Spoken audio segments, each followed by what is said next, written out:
Take the most discerning eye in the world to spot the first issue of Superman and know you've got a collectible comic book on your hands. But could you spot the next generation of collectible comics? For example, the first issue of Concrete. It's published by a company called Dark Horse in Milwaukee, Oregon. You may know them better for this character, the Mask. We're going to take you inside Dark Horse and show you how they make comic books. First stop, Studio Saurus, where we find artist Ron Randall toiling away on the next Predator comic. This is the story of the Predator character, who's an alien that comes to Earth to hunt human beings for sport. Sometimes the job isn't pleasant, but I have to tell the story as it happens.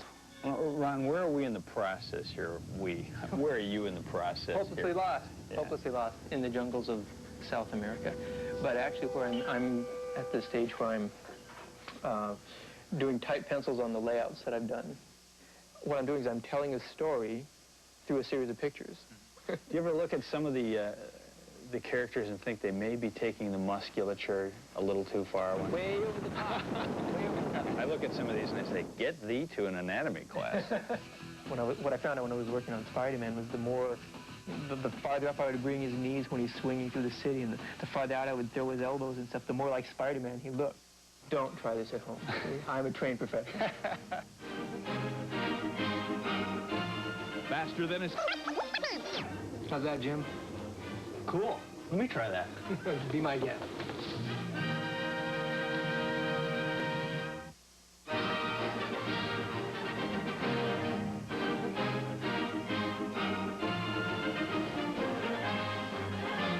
Pretty good, huh?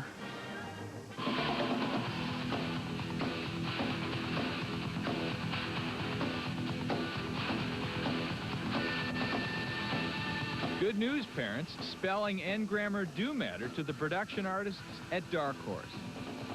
We do all the spelling corrects, art corrects, lettering corrects. What if ARG is spelled wrong? I mean, who spots things like that? That happens. What exactly are you doing?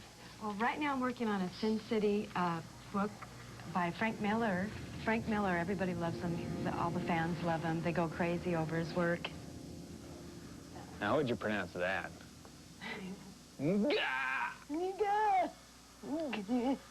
Like that. Hey, no offense, Evelyn, but I think I could have done this one. Mm-hmm.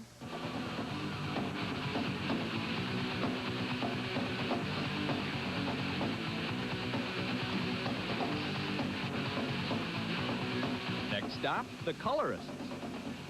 Generally, I get to pick the colors. I get to pick what happens scene to scene. You're dictated by the things that explode and stuff like that, but I get to pick what orange that is and what level of yellow and that kind of stuff. Actually supposed to be dark and daring and try to get that bold effect with stark yellows against other little more mellow colors, and try to give them pow here and there when they need it, and then mellow it out. It's just like composing music, I suppose, where you want to bring it down a little and bring it to some order and then blow it out of control. Just the fun, the whimsy. I get to go home and explain to my girlfriend that I had to figure out good colors for a guy getting his head blown off today, or Screwy Squirrel banging a guy on the foot with a big, huge sledgehammer. You know, I had to struggle over what color I got to paint that. I mean, that's good stuff. You know, that's a lot better than having to deal with flipping burgers. Here's where fine art goes high-tech. Dark Horse technical wizards take the colored art and repaint it on computer. You know, with a computer, even a chimp can do comic books now. It's easy. Let's move on to the next section. Yikes, I guess I won't be asked back to that department.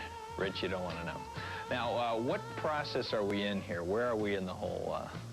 This is film you're looking at, and what this department is the camera and stripping department. We take all the films, we assemble them for the printer in a printable format that they can use. And then this goes off to some big plant somewhere where they actually print out the comic books, right? Exactly.